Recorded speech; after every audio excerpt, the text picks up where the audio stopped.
Keinginan adalah sumber penderitaan. Tempatnya di dalam pikiran. Tujuan bukan utama.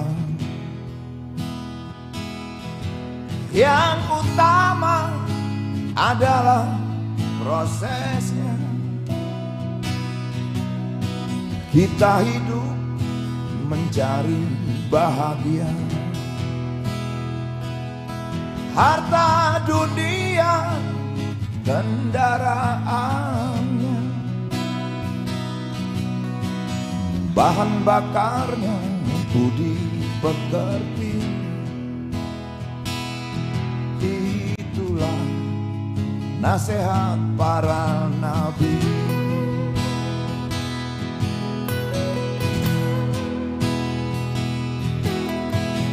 Ingin bahagia, derita didapat, karena ingin sumber derita. Harta dunia jadi penggoda, membuat miskin jiwa kita.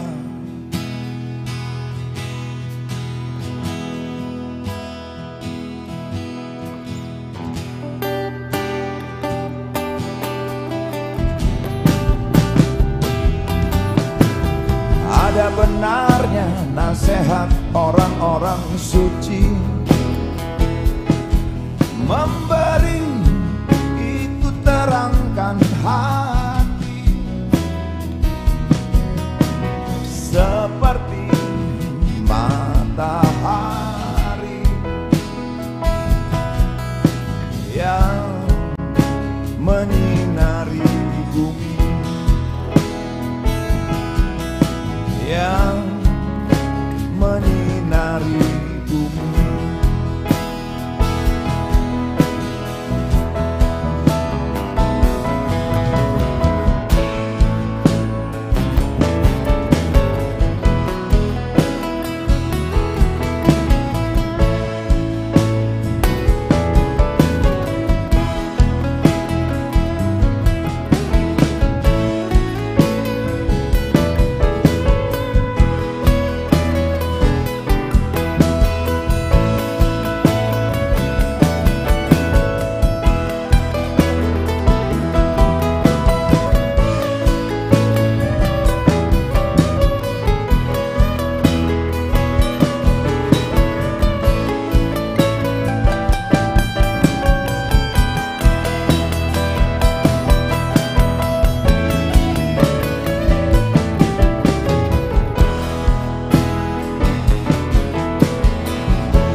penderitaan.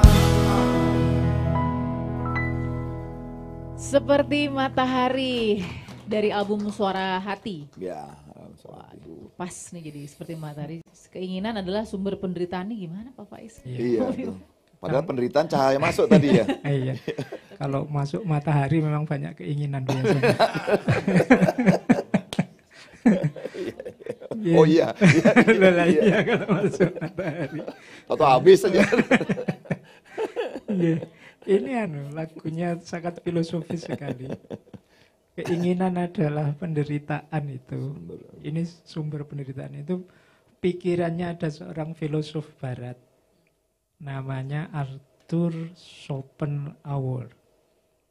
Kata dia, hakikatnya hidup ini menderita. Kenapa begitu? Karena hidup ini digerakkan oleh keinginan-keinginan. Dan orang menginginkan itu kan pahit, tidak enak. Ingin itu kan berarti ada sesuatu yang ingin kita raih dan belum kita punya, belum kita miliki, belum kita raih. Jadi kalau ada yang tanya kenapa hidup ini menderita, ya karena dasarnya orang hidup bisa maju, bisa berkembang itu keinginan, sementara keinginan itu menyakitkan. Makanya keinginan adalah penderitaan. Berarti hidup ini ya memang mau tidak mau menderita. Tidak bisa kok kita hidup ini senang terus, tidak bisa. Isinya penderitaan-penderitaan. Nah, kalau katanya Arthur Schopenhauer ini, ada 3 jalan agar sakitnya tidak terlalu sakit. Keinginan yang menderita ini. Yang pertama, jalan estetik. Yang kedua, jalan etik. Yang ketiga, jalan asketik. Ada tik-tiknya semua ini. Tidak apa-apa ya, paling tidak dianggap kayak kuliah saja sore hari ini. Estetik itu jalan seni. Kayak Pak Iwan ini sedang nyanyi, sedang itu kan bisa jadi katarsis. Bisa gembira lewat jalan seni, lewat jalan mungkin yang suka nari, nari, yang suka pokoknya jalan estetik, jalan keindahan, yang suka bunga-bunga, yang suka hiasan ini, hiasan itu kan jalan estetik. Ini bisa meringankan penderitaan tadi. Yang kedua, jalur etik. Jalur etik itu dengan cara berbuat baik sebanyak-banyaknya. Jadi karena asumsinya dibandingkan bahagia kalau keinginan kita teraih, itu lebih membahagiakan kalau kita mewujudkan keinginannya orang lain. Maka jalur kedua, jalur etik. Ini mungkin ada Mas Baim Wong yang mungkin sering ngalami bagi-bagi. Itu kan kalau yang dikasih seneng bahagia itu kan rasanya hidup ini longgar. Alhamdulillah saya berguna, saya bermanfaat. Jadi penderitaannya sendiri terkurangi karena bisa membahagiakan orang. Ini jalur kedua, jalur etik. Tapi kata Arthur tadi, jalur ketiga lebih paten sebenarnya. Kalau jalur pertama, kedua sifatnya tidak langgeng. Misalnya jalur seni tadi, setelah nyanyi ya susah lagi. Utangnya banyak, nyanyi lupa ya, begitu selesai nyanyi, aduh itu harus masih jujur lagi. Berat lagi. Masih ingin ini, ingin itu lagi. Yang etik juga begitu, nanti dalam durasi waktu tertentu sudah gelisah lagi, punya keinginan ini, itu lagi. Nah yang ketiga kata Arthur lebih paten, yaitu asketik. Asketik itu yo solusi paling gampang mengurangi keinginan. Jadi hidup yang agak menarik diri. Jangan terlalu banyak memanjakan ingin ini, ingin itu. Kalau orang Jawa pakai istilah hidup yang nerimo, neriman. Diberi apa saja oleh Allah, ya wis pokok ini jatahku tak terima. Tidak terlalu banyak matok tuntutan ini, tuntutan itu. Tidak mengeluh karena dapat ini atau dapat itu. Ini lebih membahagiakan. Jadi jalan keluar dari hidup yang menderita itu 3 ini. Ya, kalau seperti matahari kan kita diminta berbagi. Itu sebenarnya jalan keluar etiknya. Jadi jalan keluar untuk memberi pada orang lain seperti matahari itu memang membahagiakan. Dibandingkan kita memanjakan keinginan kita sendiri. Karena keinginan itu tidak berhenti begitu dia tercapai. Jangan dikira ingin ini tercapai terus beres. Kita itu ingin tercapai itu kan terus nambah. Mahasiswa mati-matian nulis skripsi misalnya biar lulus. Begitu wisuda dia sedih lagi. Terus setelah ini saya mau apa? Stres lagi, sumpek lagi. Padahal baru saja lega bisa lulus, sekarang susah lagi mau apa. Karena dia punya keinginan jauh. Tadi keinginannya hanya skripsinya selesai, tapi sekarang ada keinginan lain. Kalau keinginan lain tercapai, pasti ada keinginan lain lagi. Dan itu manusia. Kalau kita mengikuti daur keinginan yang tidak ada habisnya ini, ya tentu saja hidup kita serba penderitaan. Baik. Ada satu pertanyaan Pak Faiz dari teman-teman yang menyaksikan. Mustanjirio, Assalamualaikum Pak Faiz, izin bertanya, ikhlas yang benar-benar ikhlas itu seperti apa? Terima kasih. Ini teorinya dalam ini. Ikhlas benar-benar. Saya kerjanya di Kementerian Agama, semboyannya ikhlas beramal. Meskipun ya tetap nunggu kaji. Kalau disuruh ikhlas enggak mau. Jadi yang pertama begini, ikhlas atau tidak ikhlas itu yang tahu hanya diri kita dan Allah. Orang lain tidak akan tahu. Jadi kalau ada orang kok nuduh orang, wah kamu tidak ikhlas itu, apa ya dia ngerti benar? Yang dia tuduh tidak ikhlas. Yang tahu hanya kita. Cirinya orang ikhlas itu sederhananya dia tidak ada pamrih lain ketika melakukan kebaikan selain Allah saja. Selain ridhonya Allah saja. Jadi sederhananya itu ya, teorinya panjang. Saya pernah bahas 2 jam khusus tentang ikhlas ini. Tapi yo intinya itu, melakukan kebaikan demi kebaikan saja. Orang yang ikhlas itu tidak mungkin kecewa. Orang bisa kecewa karena ada keinginan yang tidak tercapai. Sementara orang ikhlas itu berbuat baik, tidak ada keinginan apa-apa. Orang ikhlas tidak mungkin menyesal. Karena orang menyesal itu kan karena lihat efek dari perbuatannya. Dia ini ya tidak ingin tujuan apa-apa, tidak perlu efek apa-apa. Berbuat baik saja. Selanjutnya bagaimana terserah Allah, satu-satunya yang dia tuju ridhonya Allah saja. Semoga Allah ridho dengan ini. Bahwa orang komentar apa, bahwa nanti disalahpahami seperti apa, terserah saja. Ini orang ikhlas. Kalau masih galau karena dikomentari orang atau disalahpahami orang, kemungkinan bukan berarti belum ikhlas, tapi ikhlasnya belum murni. Belum memuncak. Makanya, dan ini ya enggak gampang. Ini kalau diceramahkan gampang, kalau dijalani berat. Jadi ikhlas berbuat baik demi kebaikan. Iya. Jadi kalau bahasa Inggrisnya ultimate good. Jadi tidak karena saya butuh ini, butuh itu melakukan kebaikan. Bukan karena saya ingin tenang, saya ingin dihormati orang. Tidak karena itu. Ada pamrih itu ya? Iya, ada pamrihnya. Ya, pokoknya ingin berbuat baik, begitu saja sudah. Tidak ada target lain selain itu. Nah, termasuk apakah nanti orangnya paham apa enggak, kemudian orang-orang menerima apa enggak, disalahpahami apa enggak, dikomentari jelek apa, baik apa enggak, kita enggak peduli itu. Itu namanya ikhlas. Karena kadang-kadang hari ini itu kan orang lihat dari luar saja terus komentar jelek. Ya kita pastikan saja komentar apapun, orang ngomong apapun, dia tidak akan tahu kita itu ikhlas beneran apa enggak. Karena yang tahu hanya kita dan Allah saja. Oke, teman-teman Ben ada yang mau tanya nih? Mau tanya dong Pak. Oke. Menyambung yang ikhlas ini. Tanyanya yang ikhlas lo ya. Insya Allah ikhlas. Ini kan katanya kan kalau nggak salah, kalau kita ikhlas melakukan sesuatu dan mengharapkan balasan pun itu nggak ikhlas ya. Kayak misalnya kita ikhlas berzakat nih, tapi karena kita tahu Allah tuh akan mengganti uang kita, jadi kita ikhlasnya tuh karena itu gitu Pak. Bukan karena kita yang mau berzakat, tapi karena kita nanti Allah bakal ngasih yang lebih nih.